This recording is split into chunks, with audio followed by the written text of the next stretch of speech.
जेटीएन live में आपका स्वागत है। कृषि सुधार को लेकर बनने नए कानून और उस पर छिड़ी बहस का दायरा चर्चा का विषय हो सकता है।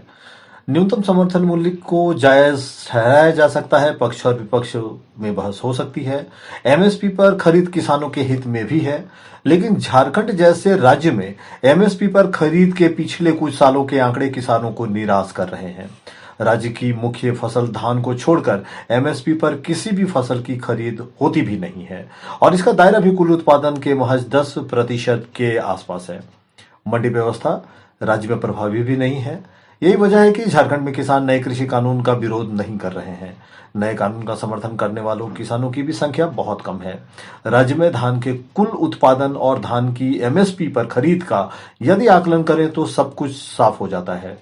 वर्ष 2018-19 में सुखाड़ के बावजूद राज्य में 28.94 लाख टन धान का उत्पादन हुआ था, लेकिन इसके सापेक्ष राज्य सरकार की एजेंसियों के माध्यम से महज 2.27 लाख टन धान की खरीद की जा सकी थी, जो कि 10% से भी कम है।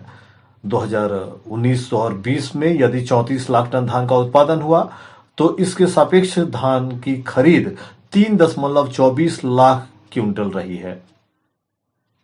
यह भी कुल उत्पादन के 10% से कम था। जाहिर है राज्य के किसानों को एमएसपी का पूरा लाभ नहीं मिल पा रहा है।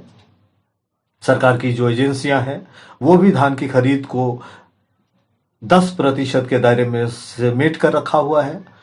वित्तीय वर्ष का जो लक्ष्य है पिछले साल का, वो 3 लाख टन धान खरीद कर रखा गया। धान हो या कोई अन्य फसल, राज्य के किसान बिचौलियों के चंगुल में ही फंसे हुए हैं। नया कृषि कानून कुछ हद तक बिचौलियों पर अंकुश लगाएगा और निजी कंपनियों और किसानों के बीच एक अच्छा रिश्ता कायम होगा, ऐसा उम्मीद की जा रही है। यह किसानों के हित में भी होगा। राज्य के प्रगतिशील किसान इस बात को बखूबी समझ रहे हैं। यही बात है कि नए कृषि कानूनों को लेकर विरोध का जो स्वर है वो झारखंड में नहीं हो रहा है। Bureau report, JTN news.